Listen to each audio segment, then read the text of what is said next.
you, Bob. I'm going to speak for a little while, and then I'm going to ask that you all hold your places, because I'm going to ask Michael Baum and Zetna Honeycutt and Kelly Reiners and Bob to come up here and stand in front of you all and have a photographer come up here and take a picture, a group photo of all of us. Because I want Monsanto to see that. Because you are Monsanto's worst enemy. I'll tell you why. When we went to court in San Francisco, there was a jury pool out there, so they keep the jury about 60 or 70 potential jurors, and then you have an empty jury box with 16 seats in it, and you have to fill that out of that jury pool. Each side gets 6 pre-entry challenges. That means that any juror that we don't like, we don't have to explain why.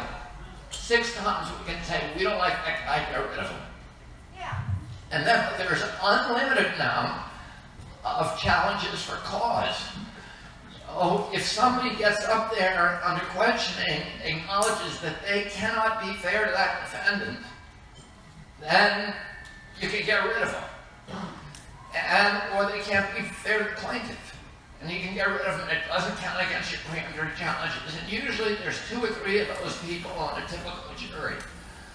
When we did our first case in San Francisco, 35 people were excluded for cause. It's unprecedented. Because 35 people got up and said, I cannot be fair to this company because it's a homicidal corporation that is killing people. True.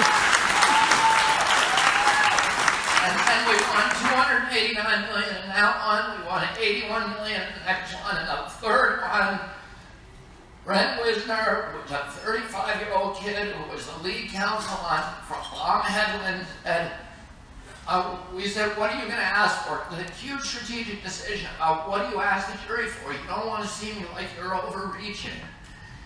And we all said, ask him for $300 million, because that's what we did the first time. We were all nervous about that. And he said, no, I'm going to ask him for $1 billion. And we said, don't do it, Brent. They'll turn against you if you ask them for too much. He got up and he asked them for $1 billion, and they came back with a $2 billion verdict. Yes. Monsanto doesn't want to try any of those cases. The scariest thing for them is an informed public. And we want to show them the size of the crowds of people who come out because they're so disgusted with what this company is doing to this planet and to all of our children and to all of our lives.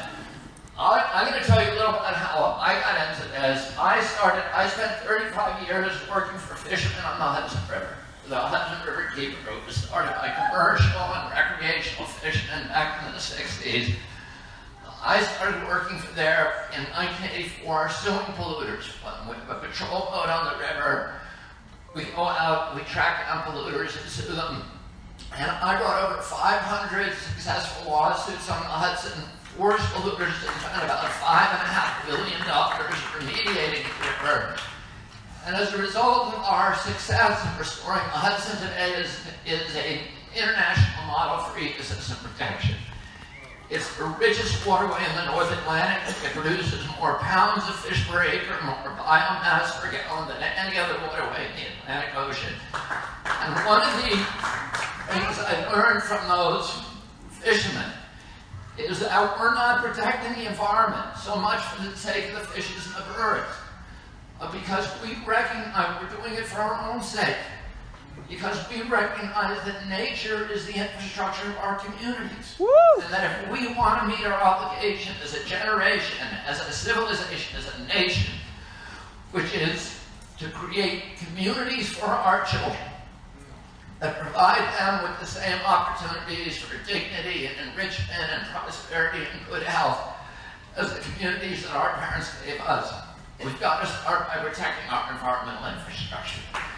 The air we breathe, the water we drink, the wildlife, the fisheries, the public lands, those assets that cannot be reduced to private property ownership, but by their nature are the assets of the entire community, what we call the commons, or the commonwealth, of the public trust assets, the rivers, the streams, the landscapes that connect us to our past, to our history, that provide context to our communities, that are the source ultimately for the values, our virtues, our character, and the health of our people. And I did many, many lawsuits, and the success of the rivers we now have 350 water keepers, the biggest, fastest growing water protection group in the world. We're in 44 countries. But I was bringing statutory lawsuits, meaning under the Clean Water Act, the Clean Air Act, CERCLA, RCRA, Superfund, Safe Drinking Water Act, and Endangered Species Act. The maximum penalty under those kind of statutes is about $35,000 a day. Sometimes they have hundreds, even thousands of violations. The courts were not going to give us more than $1 million or $2 million in a case. For a company like Monsanto, that's a drop in the bucket. You don't even notice it. It's not even around the error on their quarterly, audits. Oh, and then in 2007, an attorney friend of mine invited me to West Virginia, and he asked me to try a case with him against DuPont for a big company, for a big smelter that had poisoned the community of 10,000 people. And I did the closing argument and tried that case for 6 weeks. In the end, the jury came back with a $55 million judgment, which was one of the largest judgments in the history of West Virginia. And I realized for the first time that was something that the CEO of DuPont was going to hear about. Maybe it was changed behavior. And I started doing those cases. I hooked up with Michael Baum Hedlund, one of the best mass tort class action suits in our state. And 2 years ago, he invited me into the Monsanto case.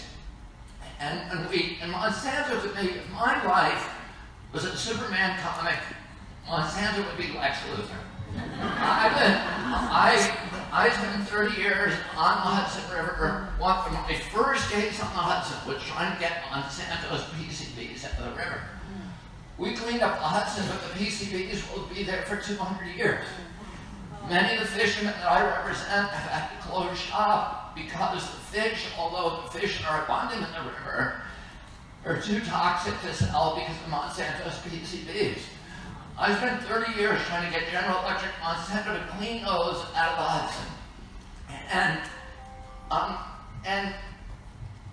that wasn't the first time I saw Monsanto. I was an environmentalist when I was a little boy. When I was 8 years old, I wrote a letter to my uncle, President Kennedy. I said I wanted to talk to him about environmental pollution. He came, invited me into the Oval Office. I had this amazing meeting where I brought him a salamander that turned out to be dead, but we talked about that. But in the end, he arranged for me I told him I wanted to do a book on pollution. He arranged for me to meet with Stuart Udall, who was the Secretary of Interior, and Rachel Carson. And Rachel Carson at that time had finished her book, Silence Rain. And Rachel Carson was the Vendetta of 1962. She was this extraordinary woman who was born in Harrisburg, Pennsylvania. She never saw, she was one of the greatest marine biologists in history, but she never saw the ocean until she was 22 years old. But she was a brilliant, beautiful, poetic writer. She could turn science into poetry. And she wrote a book that at that time was the greatest bestseller in modern history. And she informed people of what these companies, this bargain that we had made with the devil, the companies that promised us to win the war on pests, were actually killing us and the environment that enriched us and that we loved.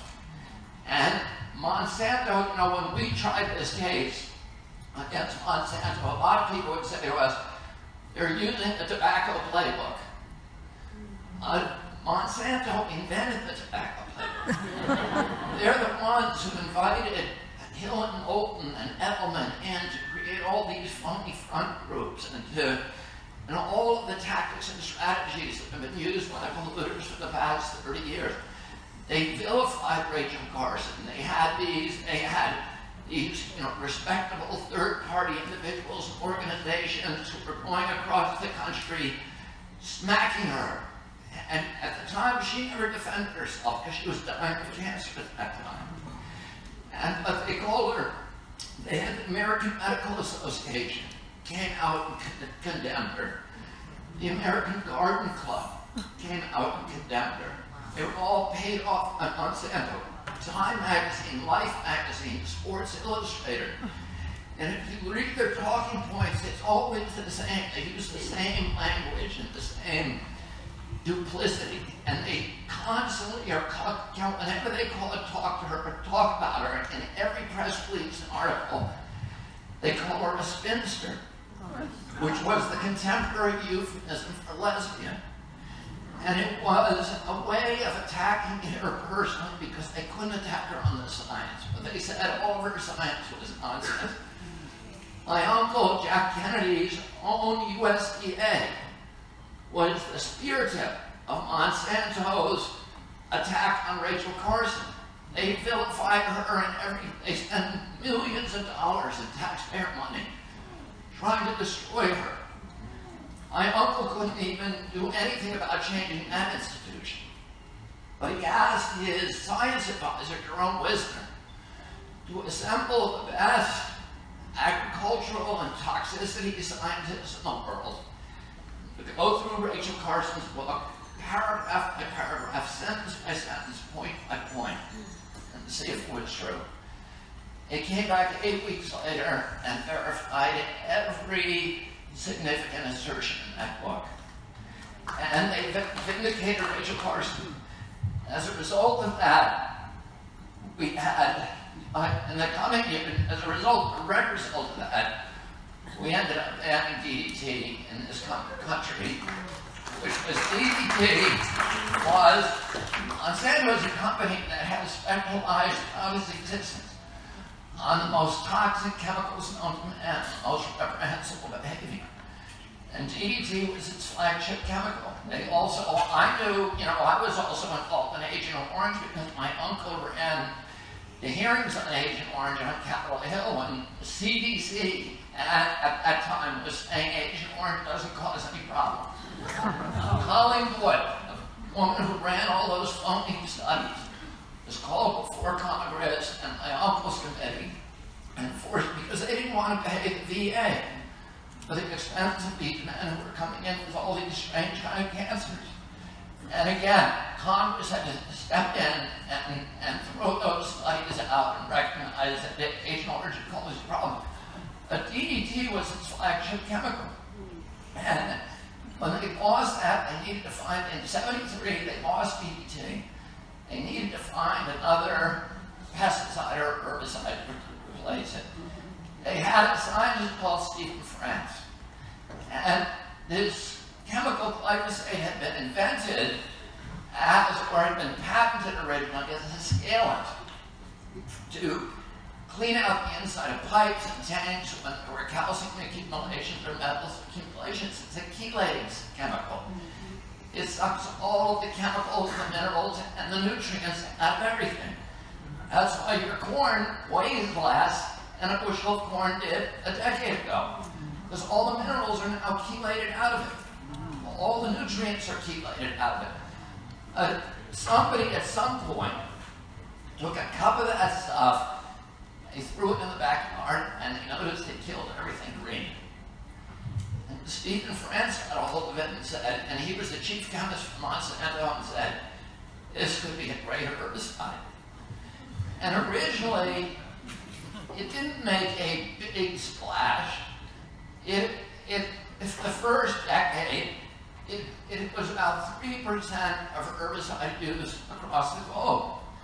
And it was a conventional herbicide where farmers would hire farm workers, strap on backpack sprayers, go through the cornfields and the soy field at the early stage of growth when the weeds were coming up and competing with the food plant, and and they would spray the weed and it would die. And then, in 1996, Monsanto patented an invention that would disrupt a 40,000-year-old industry of farming. They found out they sprayed that chemical on some weeds one day, and the weed didn't die. And Stephen France said, let's get a hold of that. And he and another company took genes out of that weed, and they implanted them in a petunia. And they sprayed the petunia, and it didn't die. And they said, we have something here. And the next thing they did was they put it in soy. And they developed a form of soybean that couldn't be killed by Roundup. And now, it allowed the farmers to fire all of those farm workers and hire one guy in an airplane who could saturate the entire landscape with Roundup, and everything green would die except the soybean. And then they implanted it in sorghum and canola and alfalfa and corn and oats, etc. Right now, we're in the process of finalizing Roundup Ready wheat. And they changed then in 2006, they did something that was even more momentous. They told farmers, guess what? We've discovered that you can use this as a desiccant. Yeah, that means that just before harvest, when you want to keep those crops dry so that they don't get wet and don't have fungus growth and have other problems storing them, you spray Roundup all over them and it will dry them out. So for the first time in history, they were spraying them directly onto food. And it was so successful, that application, that 80% of the Roundup that has been used in history has been used since 2006. And that's why it suddenly began appearing in our breakfast cereal, as Bob talked about, glyphosate flakes, in our wines, our beers, our vaccines, anything with corn, anything with wheat in it, and suddenly you had an explosion of all these diseases that we know from the scientific literature are associated with Roundup.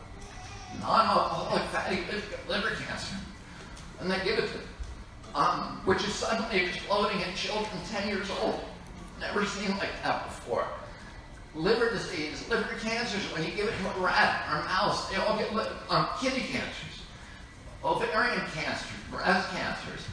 And then it's been associated also with ADD, ADHD, speech delay, autism, and a number of these other epidemic diseases that are now exploding in our children.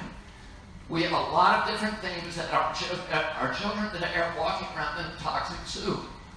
The biggest chemical, and they are the sickest children in history. Prior to 1986, prior to its application of, the invention of GMO seeds, 12.8% of children, according to HHS, had chronic disease. Today, 54%. And we're seeing autoimmune diseases, neurodevelopmental diseases, allergic diseases, and we know that some of those are associated with glyphosate. The rule in the U.S. courts is that just because there's some scientific studies that connect that exposure with a certain illness, you cannot bring that to a jury. You can't sue them. The judge is charged with not letting it go to the jury until there is a certain threshold of a critical mass of science that makes it mainstream. You cannot put fringe science in front of a jury, one or two studies. And we didn't have that threshold of science for any of these particular diseases until 2015. And in 2015, the International Agency for Research on Cancer, which is the agency funded by all the developed nations in the world to figure out uniform standards for declaring what is carcinogenic and what isn't. And every year they look at 20 or 30 different items, coffee, cell phones, beer, whatever. They tell us whether or not it's carcinogenic. And in 2015, they looked at glyphosate not Roundup, which is horrendously toxic compared to glyphosate. They just looked at glyphosate and they said, it's definitely a carcinogen in animals, and it's probably a carcinogen in human beings as well. And that declaration and the studies that underlay it were the ammunition we needed to go to court and get past this down the standard, which is called the Daubert standard. We went in and won these momentous cases, and as most of you know, that's the story. Bayer bought Monsanto the month that we went to jury, that we picked the jury in June of 2018. Bayer consummated its merger with Monsanto, the best deal in the world for Monsanto, the worst deal in the world for Bayer. And 6 weeks later, the jury came back with $289 million. Bayer lost a third of its value. Today, last week, Wall Street analysts assigned a value to Bayer, which is $63 billion. That is the entire value of that company. That means the entire value of Monsanto has been erased. It is a zero-value company.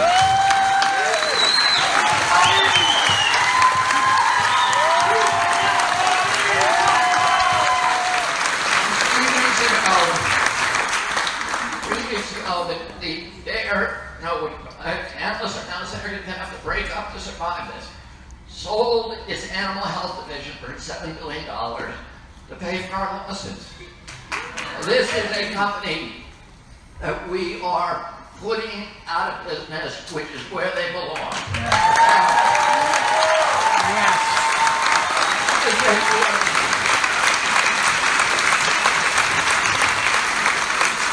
I'm going to tell you something.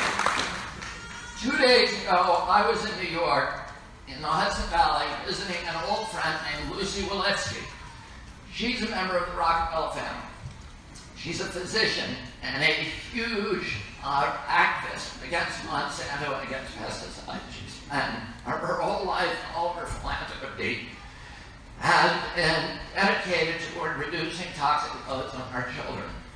She has a very large estate backed up on the Rockefeller estate, which is called Mechanico. And she's made it so that her family does not use glyphosate on any of its properties, which are vast parts of the Hudson Valley. And I drove into her driveway, and she had a flower bed in the front of her house.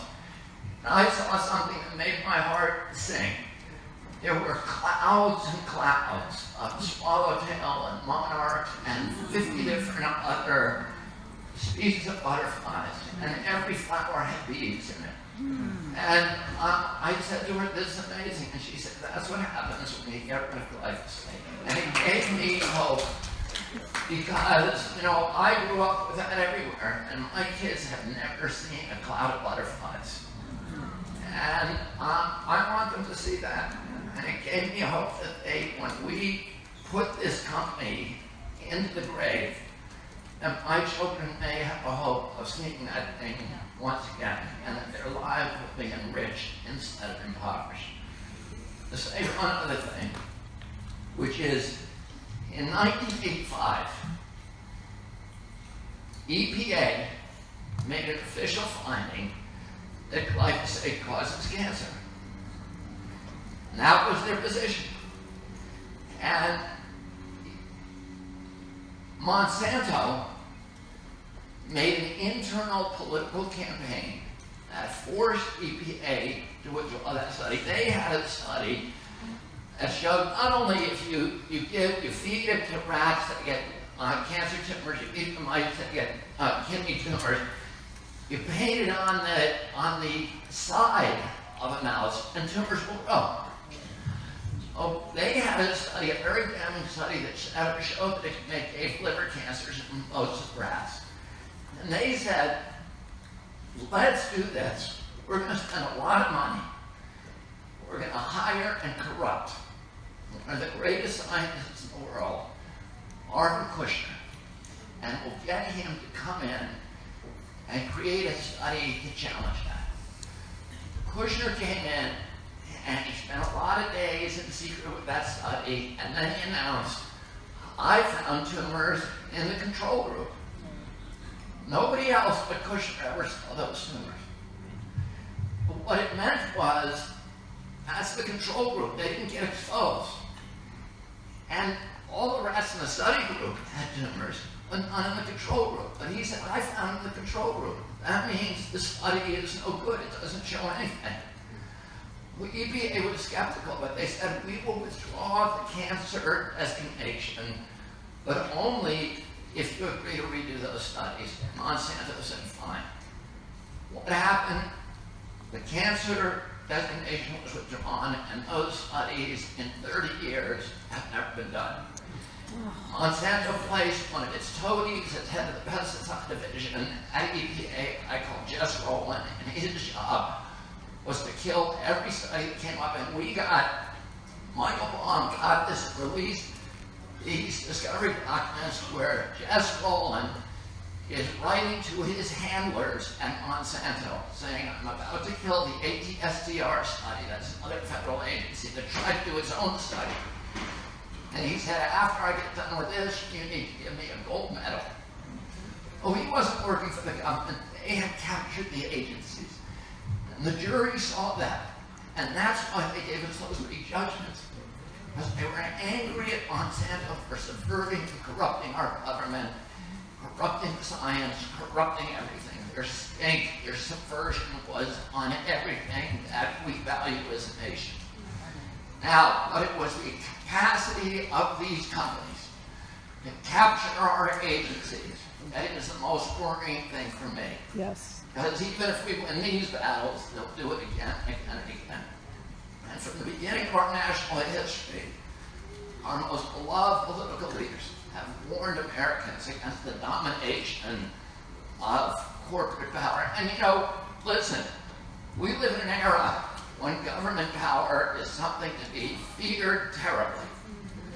We have the government spying on us, reading our mail, reading our emails, doing extraordinary renditions to people, flying over us with drones, doing 5G, which we don't know what the hell is that's going to do to us, and doing all these other really bad things.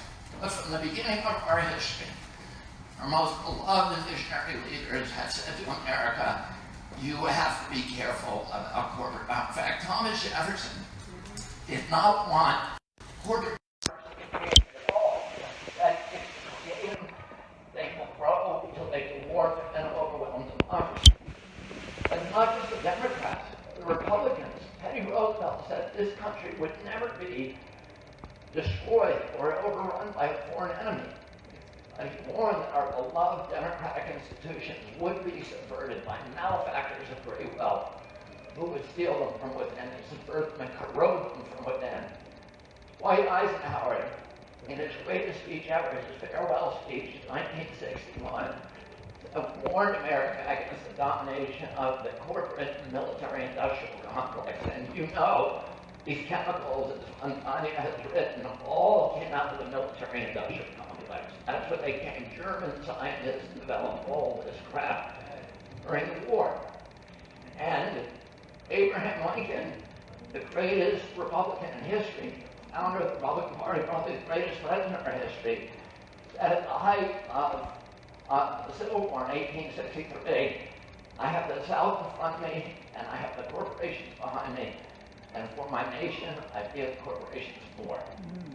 And Franklin Roosevelt said in World War II that the domination of government by corporate power is, quote, the essence of fascism.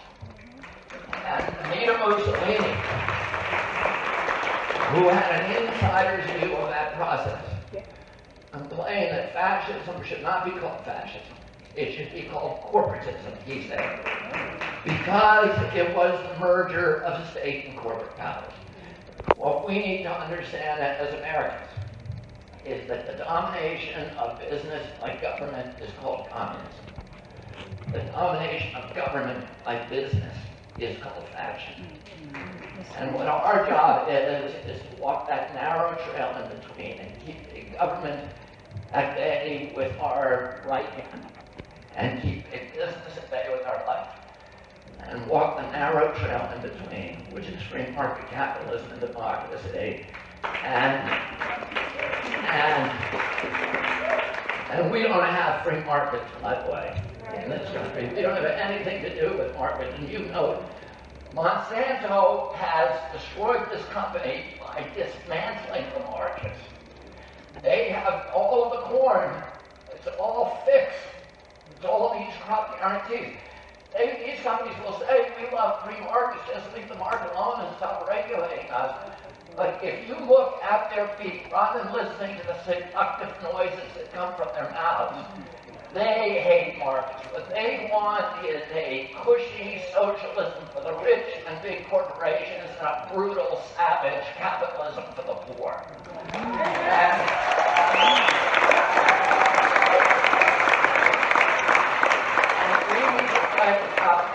We need to fight, right? And the way that we win that is with an informed public, with a free and independent press, which we no longer have in this country, and with people who recognize and teach their children and teach their neighbors to recognize all the milestones of tyranny.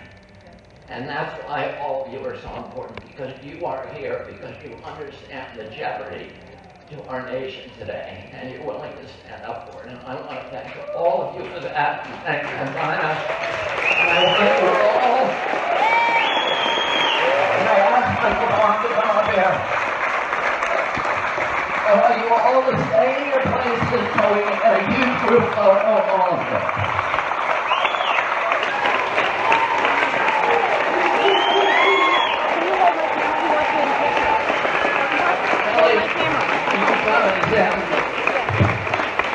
I want to go upstairs too, but I wasn't invited.